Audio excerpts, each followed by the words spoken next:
There's a kind of sadness no one sees. The kind that doesn't break you loudly, but slowly empties you from the inside. You move through life, watching others succeed. Someone's wealthier. Someone's more admired. Someone seems happier. And in the quiet corners of your mind, a small voice starts to whisper, maybe I'm not enough. But what if the pain you feel isn't from lack, but from comparison? What if the weight on your soul isn't failure, but forgetting who you are when you're not measuring yourself against the world? The ancient Stoics had a name for this awakening, euthymia, the peace that comes when you stop trying to walk someone else's path and finally stand firm in your own. And today, you'll discover exactly how to reach it. But there's a catch. To find your peace, you'll have to let go of the person you're pretending to be. Before we go deeper, if you've ever looked at your life and felt it wasn't enough, then take a second. Subscribe to this channel, like this video, and comment, I choose peace. It helps a lot. And more than that, it tells the universe you're ready to change. Let's begin. Once, in a small, quiet forest on the edge of a distant land, there lived a crow. His name was Kuro. Every morning, he woke to the golden light of sunrise. But instead of joy, his heart was heavy. He hated the way people looked at him, the way they waved their hands to chase him away, the way children threw stones just to make him fly. He'd look at his dark feathers and wish he was white like the swan, or colorful like the peacock, or graceful like the parrot. Every day, Kuro looked up and thought, if only I were like them, maybe then I'd be loved. One morning, exhausted by his own thoughts, Kuro sat on a branch and began to cry. Tears, dark and quiet, fell from his eyes, landing softly on the cheek of an old monk sitting beneath the tree. The monk looked up. He smiled and said, "Why do you cry, little one?" Kuro wiped his eyes with his wing. "I'm tired of being me," he said. "No one loves me. No one feeds me. People shoo me away. They hate my voice. I wish I was someone else. Anyone else." The monk listened. He didn't rush to speak. He simply nodded and said, "Then tell me, Kuro, if you could be any bird in the world, who would you choose to be?" Kuro thought for a moment. "A swan," he said softly. "Everyone admires the swan. They are pure, white, and beautiful. They must be the happiest birds in the world." The monk smiled. "Very well, but before I change you, go and ask the swan if he is happy." Kuro tilted his head, confused, but he did as told. He spread his wings and flew toward the lake, where a swan glided gracefully over the water. When Kuro landed beside him, he bowed. "Oh, beautiful swan," he said, "you are admired by all. Your feathers are like snow. Surely, you must be the happiest bird alive." The swan looked at him with gentle eyes. "My friend," he said, "for a long time, I thought I was happy too. But the world has so many colors, red, green, blue, and I have none. I'm just white. Sometimes, I look at the parrot and wish I had colors like his. He must be the happiest of all." Kuro thanked the swan and flew away again. As he flew, he whispered, "So even the beautiful are not satisfied." He soon found a parrot perched on a tree near a marketplace.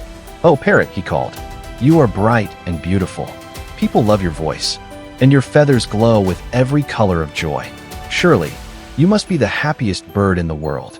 The parrot sighed. "My friend, you see my colors, but not my cage. People love my feathers, but they keep me trapped. They teach me to speak, but not to fly. Every day, I fear being taken away. If only I were a peacock, free and adored by all. Then I'd be happy." Kuro thanked him, and once again, he took to the sky. The wind whispered through his wings. He was starting to see a pattern, but his heart still wanted to be sure. He searched until he reached the city zoo, where hundreds of people gathered to see a peacock. The bird was magnificent. Its feathers shimmered like jewels. Children laughed and pointed, and flashes of cameras filled the air. When the crowd left, Kuro approached him quietly. "Oh, glorious peacock," he said, "your beauty attracts the whole world. Surely, you must be the happiest of all creatures." The peacock turned his eyes toward him, eyes filled not with pride, but sorrow. "I used to think that too," he said softly. "But look where I am, behind bars. People pluck my feathers to decorate their homes. They love me for my beauty, but that love has stolen my freedom. And do you know the one bird I envy most?" Kuro shook his head. The peacock smiled. "You?" Kuro stepped back, stunned. "Me? But I'm the ugliest, the most hated." The peacock interrupted. "No, my friend. You're the freest. You can fly wherever you wish. No one cages you. No one hunts you for your feathers. You live in the open sky. And for days, I've been watching you from behind these bars, wishing I could live just one day in your wings." Kuro was silent. He didn't know what to say. He looked around. The peacock's cage, the crowd beyond it. And for the first time, his black feathers didn't seem ugly. They seemed free. He flew back to the monk, his heart quiet.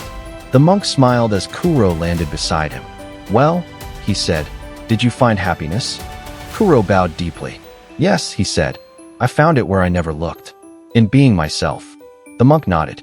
"Do you see now, little one? Happiness is not in being someone else. It's in being at peace with who you already are." Kuro looked up at the sky. For the first time, it didn't feel like a cage. It felt like home. That night, as the stars stretched across the heavens, Kuro whispered to himself, "I don't need to be a swan, or a parrot, or a peacock. I only need to be me."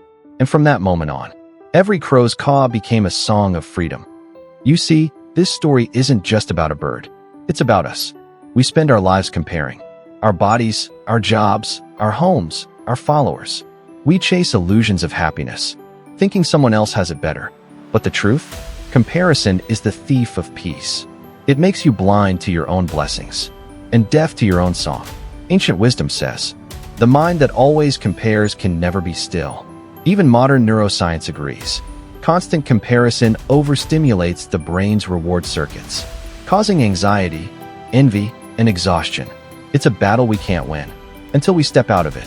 Happiness begins the moment you stop asking, "Why don't I have what they have?" and start whispering, "I'm grateful for what I do." Be like Kuro, the crow who found peace in his own feathers. Be free from cages made of envy.